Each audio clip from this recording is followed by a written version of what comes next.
मणिपूर भावा भयणीनो हें north eastern state हांगासर काय बरें राज्य मणिपूर आनी मणिपुरा विशीं आमी आतां ह्या थोड्या दिसांनी पेपरांचेर वाचून न्यूजान आयकून जाणा कशे भाशेन थंयसरल्यो इगोर्जो वो मागण्याचीं घरां मोडून उडोवपाक लागलेले आसा आनी मोडून उडयता आसतना खुद सरकार मोडटा कारण ही मंदिरां ह्यो इगोर्जो आनी ही मागण्याचीं घरां गव्हर्मेंट लँडाचेर आसात सरकारी जमनीचेर आसात इतलीं वर्सां ह्यो इगोर्जो थंयसर आसात लोक थंयसर बाराबर येवन मागणें करता आनी आमी जाणां ते भाशेन नॉर्थ इस्टर्न स्टेट्स हांगा सुमार 40% क्रिस्तांव आसात व ताच्याहून सुबेज जायते क्रिस्तांव आसात वेगवेगळे डिनोमिनेशन्स कॅथलीक आसात प्रोटेस्टंट्स आसात इवेंजलिस्ट आसात वेगवेगळे डिनोमिनेशनाचे आमचे क्रिस्तांव भाव भयणी आसात जाल्यार अकस्मात हो धुमाळो सुरू जाल्लो आसा पेपरांचेर न्यूजान आमी आयकून जाणा जे भाशेन चर्चा चलता तातूंत हेंय म्हणलेलें आसा ह्या 1 वर्सा भितर जेन्ना नवो सरकार येयलो नवो बीजेपीचो सरकार आयलो तेन्ना तावन हें सुरू जाल्लें आसा आनी आतां चडूच जाता भाव भयणीनो फाटीं आमची कॅथलीक सभा हाचे वांगडी खेरीत भाशेन आमचे देशाचे राष्ट्रपती मॅडम मुर्मू हिका मेळून तिका कळयलें आमच्या भारतान आयज आमचेर क्रिस्तांवांचेर कसलो हल्लो चल्लेलो आसा आनी तिणें पासून तांचे लागीं उलयता आसतना मानून घेतलें वय क्रिस्तांवांचेर जायते अत्याचार व जायतो असलो धुमाळो चालू जाल्लो आसा कालच्या दिसाक आनीक एक cheat bishop of Bangalore bishop Peter Machado हाणें चीट बरयली सरकाराक हेंच सांगून बो करून आतां मणिपूर जें चालू जाल्लें आसा क्रिस्तांवांचेर आड जो हल्लो चालू जाल्लो आसा तें बंद करात म्हण हातूंत आमच्या क्रिस्तांवांक फावो ती राखण दी म्हूण आनी सुरक्षा दी म्हूण ह्या बिस्पान चीट बरयली भाव भयणीनो आयज आमी खंय आसा आयज हो 5वो आयतार पास्कांचो आनी ह्या पास्कांच्या आयताराक आमी जेजूच्या पुनर्जीवनपणाची खुशालकाय मनयत आसा जाल्यार हे खुशालकायेन आयज आमची क्रिस्तांवांची परिस्थिती खंय आसा कितें आसा आमी कितें करता भाव भयणीनो घडये आमकां आमचे विचून काडलेले आसा तेन्ना भोव करून आमचो सरकार गोंयचो सरकार घडये आमकां म्हणटा आनी आमचे MLAs आसात तेय आमकां म्हणटात गोंयांत तसलें जावचें ना ह्या पासत गोंयकारांनी भिवपाची गरज ना ही घडये उतरां आमकां सांगलेलीं आसात पूण गोंयांत कितें घडटा आनी कशे भाशेन घडटा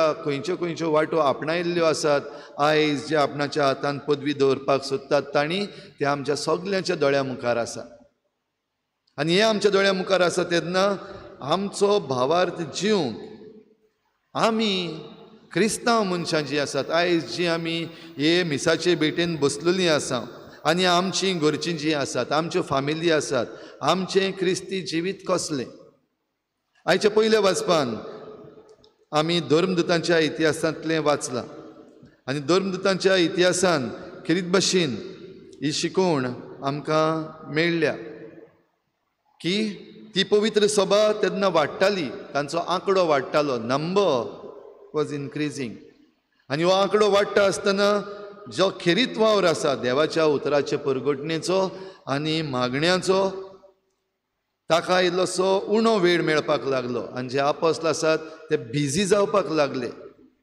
आनी असल्या वेळार हे 12 आपोस्ल तेन्ना म्हणल्यार जुदासाचे सुवातेर दुसऱ्याक मातयासाक वेचून काडलेलो तर हे 12 आपोस्ल मानून घेतात की हो वावर आमकां आतां चड जाता लोक वाडत आसा लोकांचो आंकडो चडत आसा देखून आमकां आनीक हातांची गरज तर तुमचे मदले 7 जाणांक वेचून काडात जे जाणवायेन बोल्लोले जे बरे जिविताचे जांकां खुशी आसा पवित्र सभेची सेवा करूंक जांकां खुशी आसा ह्या जेवणाचे वांटणेन आपलो आदार दिवंक आनी तेन्ना भाव भयणीनो पवित्र सभेन हे प्रधान सेवक घडून हाडले प्रधान सेवकांचें म्हणयारपण डायकनेट आमी जाणा आमी जेन्ना पाद्री जावपाचे आसात पाद्री जावचे पयलीं एक वर्स आमकां डायकनेट म्हण आसता आमी पळयलां जे आडवे स्टॉल घालून आमचे ब्रादर येतात आनी मागीर 1 वर्सान हो अणभव घेतल्या उपरांत ही सेवा केल्या उपरांत तांकां याज्ञिकी संस्कारणी फावो जातली.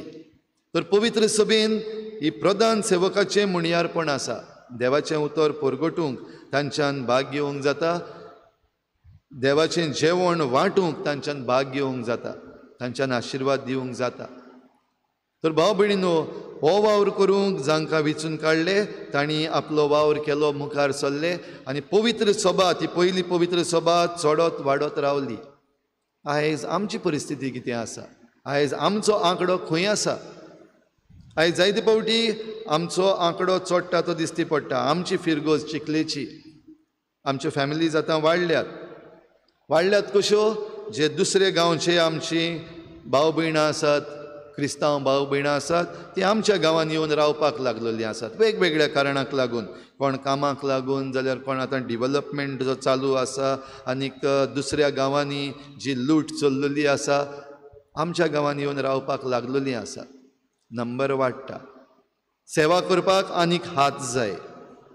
दुसरे वाटेन सेवा करपी जे हात आसात तातूंत जरी तर आमी नदर मारली जाल्यार ते हात देंवलोले आमकां दिश्टी पडटा. कशे भशेन देंवल्यात? थोडे जाणांक घडये पाद विगाराचेर प्रॉब्लम आसा, थोडे जाणांक घडये पाद कुराचेर प्रॉब्लम आसा, थोडे जाणांक घडये आमची फिरगोज गवडीक सभेची वांगडी आसात, तांचो वावर बरो लागना, वा तांचो एटिट्यूड बरो लागना. वा थोडे जाणांक घडये वाड्यांत बरे भाशेन लेखिनात देखून ती तातूंतली भायर सरपाक सोदतात. दुसऱ्यांचो सांगात मेळना देखून तो वावर कोण करपाक सोदना. आनी थोडे कडेन आमचो पॉलिटिकल प्रेशरूय भितर सरलेलो आसा. इगोर्जांतलीं आमची थोडीं जाणां जीं कांय बरो वावर करतालीं ती आयज वावर करिनासतना फाटीं सरपाक लागलेलीं आसा. हें दिश्टी पडटा आमकां. भाव भयणीनो, जरी तर आमचेर असली परिस्थिती आयिल्ली आसा जाल्यार खंय तरी आमच्या भावार्थाची परगटणी आनी आमच्या भावार्थाचें जिवप चुकलेलें आसा. याज्ञीक कसो? घडये म्हजे वाटेन आमी याज्ञीक कशे आमच्यो थोड्योश्यो वस्तू घडये सारक्यो जाग्यार घालपाक जाय. परजेन आयज आपलो भावार्थ जियोवपाक ज्यो वस्तू करूंक जाय आसल्यो आनी फाटीं सरून घडये आयज संवसारी मनाचेर आयज इतलो भार घातलेलो आसा, ताचेर घडये एक नदर मारपाक जाय. जे आमच्यो इगोर्जो मोडटले, कोण कपेलां मोडटले, कोण आमकां दुमाळो दितले, ते कांयच न्हय. तांची पर्वा ना आनी खरेपणी तांकां भिवपाची आमी गरज ना. पूण भिरांत कसली? आमचे भितर आमी आमचो भावार जियेता की ना, ही भिरांत आयज आमकां आसा. आनी हाच्या दुसऱ्या वाचपान भाग्योन पेद्रू आपली चीट बरोवन उगडास करता. कोण तुमी? तुमी जीं हांगासर बसल्यांत तीं कोण? नांवांची क्रिस्तांवां? ना, तुमी जिवे फातर. भाव भयणीनो, आमच्यो इगोर्जो ज्यो बांदलेल्यो आसा त्यो काय बऱ्यो मोठ्यो वण्टी आमच्यो फातरांच्यो बांदलेल्यो आसा. तांकां चुनो घातला, माती घातल्या, शिमीट घातलां आनी ह्यो आमच्यो व्हडल्यो वण्टी बांदलेल्यो आसात. आनी तातूंत भितर आमी मेळून आमची भावार्थाचें जें चलप आसा तें फुडें वेता.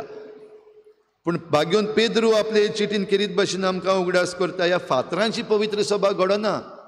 ही मंदिरां जीं मोडटात, वो इगोर्जो मोडटात, गव्हर्मेंट लँड आनी हेर दुसऱ्यो वस्तू कारणां दिवन, ती आमची पवित्र सभा न्हू. पूण पवित्र सभेन जे जिवे फातर आसात ते ही सभा घडटात. म्हणटच आमी जिवे फातर जाल्या की ना, हो व्हडलो मुद्दो.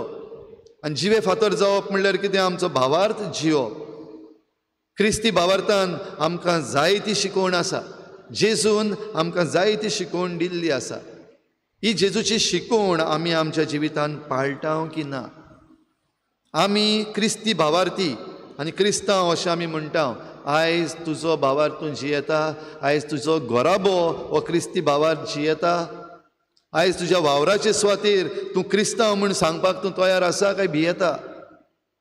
आयज हे मुद्दे भाव भयणीनो आमी आमच्या दोळ्या मुखार हाडपाक जाय. आनी जरी तर आमी आमचो भावार्थ जियेना जाल्यार भावार्थ राखपाचें तें मागीर सेकंडरी जालें. पूण जरी तर आमी हे जिवे सांदे, आमी हे जिवे फातर, जाल्यार आमकांय हो उलो मारलेलो आसा की जण एकल्यान आमी आमची जबाबदारी घेवची, जण एकल्यान आमचो हात मुखार काडून पवित्र सभेचे सेवेक लावचो. आनी अशें आमी करता तेन्ना भाव भयणीनो आमची पवित्र सभा वाडटली. तातूंत घडये दुमाळो आसा तो आसतलोच, कित्याक खुद जेजून आमकां हें सांगलोलें आसा. पूण धुमाळ्या बराबर हेर सगळीं देणी तुमकां मेळटली हेंय जेजून आश्वासन दिल्लें आसा. आनी जेजूचें आश्वासन जें आसा तें आमच्या पॉलिटिशनाचे भाशेनचें आश्वासन न्हू. बेश्टें इलेक्शनाच्या पयलीं आश्वासन दिलें आनी मागीर तें मोडलें आनी फटयलीं तें न्हू. पूण जेजूचें आश्वासन आसा तें खुद सारकें देवा कडलें आयिल्लें. आनी आमी आयच्या शुभ वर्तमानान भाव भयणीनो आयकता, हांव आनी बाप एकूच. जें कितें हांव करतां तें बापाक कळ्ळें. आनी ही शिकोवण आपल्या शिसांक जेन्ना तो दितालो तेन्ना जेजून ह्या आपल्या शिसांक म्हणलें, हांव वेतां थंय तुमीय आसचीं, जूंय हांव आसां थंय तुमीय आसचीं. आनी जेजू स्वर्गार चडून वेता, आपल्या बापाच्या उजव्याक बसला, हें आमी म्हणटा सोत मानता तेन्ना. जाल्यार जेजू बरोबर आसप म्हणल्यार ह्या सासणाच्या सुखांत आसप.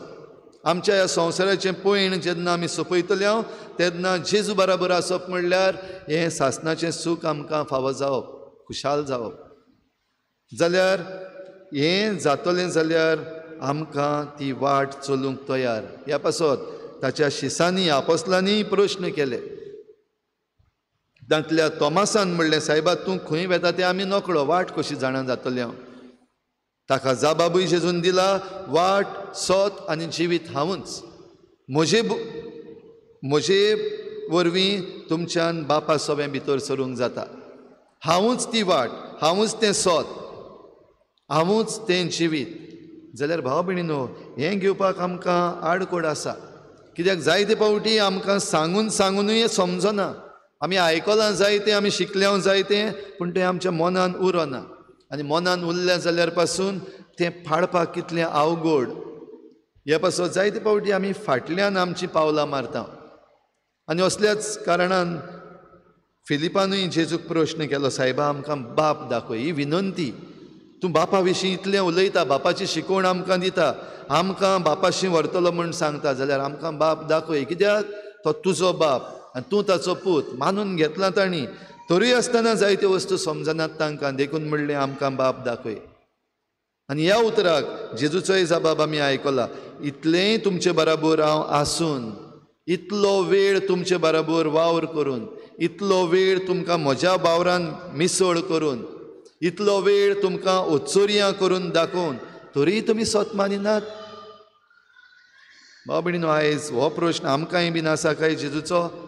इतलें तुमचे पासत केलां आसतना, इतलेंय तुमकां दाखयलां आसतना तुमी आजून सोत मानिनात? आजुनूय तुमकां समजना? ज्या दुमाळ्या विशीं आनी हेर वस्तू ज्यो घडटल्यो संवसारान ताचेय विशीं आमकां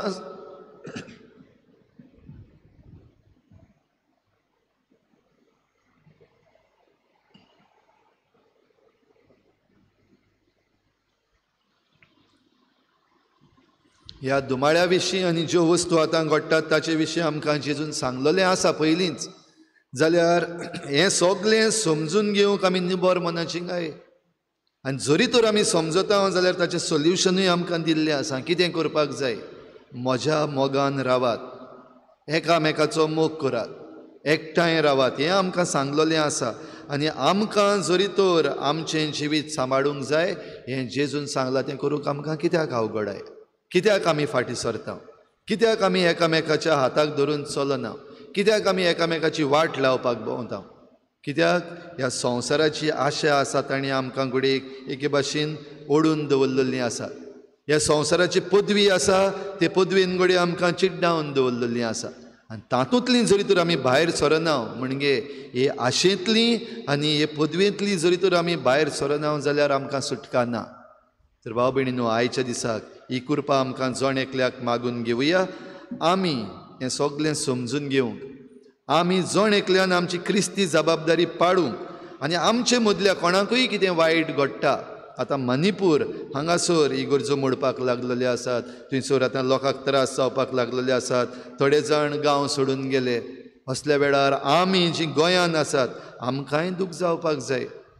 आमचे कुडीच्या खंयच्याय सांद्याक जरी तर दूख जाली जाल्यार आख्खे कुडीक दूख जाता. ते भाशेन आमची आमच्या भावार्थान जी कोण एक आसात तांकां वायट घडटा तेन्ना तांचे पासत मागूंक आमकां कायदो पयली सुवातेर, दुसरे सुवातेर हो वावर फुडें व्हरूंक, जेजू परगटूंक, दुसऱ्यांक दाखोवंक, आमचेर धुमाळो येता तोय परगटूंक आनी ताचे पासत दुसऱ्यांचें बरेंपण जोडूंक आमकांय जण एकल्याक कायदो आसा.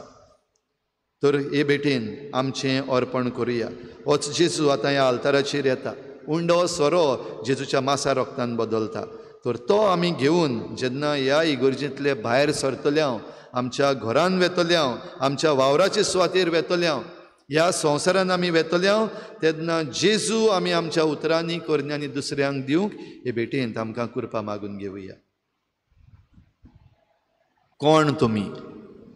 भाग्योन पेद्रू चीट बरोवन सांगता तें सोत मानूंक जरी तर आमी तयार आसा जाल्यार तुमी रायाळ याज्ञिकी कूड, तुमी संस्कारलेलें राष्ट्र, तुमी देवाची खेरीत विचून काडलेली परजा, अविस्वास धरून आनी आमची वाट आमी जेजू सवेंत चलूंक आनी बापाशी पावूंक जेजून शिकयल्ल्या प्रार्थनांतल्यान बापाक उलो मारुया. आमच्या बापा स्वर्गींच्या, तुजें नांव पवित्र जावं, तुजें राज आमकां येवं, तुजी कुशी स्वर्गार जाता तशी संवसारांत जावं. आमचो दिसपट्टो गिरास आमकां दी आनी आमी आमचे चुकलेल्यांक बक्षिता तशी आमची पातकां बगोस आनी आमकां ताळणेंत पडूंक दिवं नाका पूण वायटांतली आमकां निवार. जें कितें आमच्या भारतांत ह्या दिसांनी घडटा ताचे विशीं आमी इल्लेशें जाणां जाल्यार बरें. मणिपूर हांगासर आतां ज्यो इगर्जो मोडलेल्यो आसात आनी आनीकूय घडये तांचें असलें येवपाचें आसा, उत्सांबडाय सुरू जाल्ली आसा, जाल्यार ही भिरांत कोणाक? आमकां क्रिस्तांवांक भिरांत ही? जाल्यार ही भिरांत म्हणटा ती आमची क्रिस्तांवांची भिरांत न्हू खरेपणी, पूण ही भिरांत खेरीत भाशेन आमच्या आख्ख्या देशाची. This is not the fear and concern only of the Catholics of the country, but of the entire country. Every citizen should be bothered about this, because we are losing the very secular fabric of our democracy. Democracy is at loss. आमची डेमोक्रेसी आसा ती पिड्ड्यार जायना जावपाक आनी आमचो भारत, महान भारत देश, हे डेमोक्रेटीक व्हॅल्यूज आसात ते सांबाळपाक आमी सगल्यांनी वावरूंक जाय. लोकांनी वावरूंक जाय, विचून काडलेल्यांनी वावरूंक जाय. तर खेरीत भाशेन आमी लोकांनी आमच्यान जाता ते भाशेन तातूंत भाग घेवन एकामेका सवें बरे संबंद आमी सांबाळूंक आनी ही secular fabric of our democracy सांबाळून दवरूंक सगल्यांनी भार घेवचो म्हूण आमचो उलो.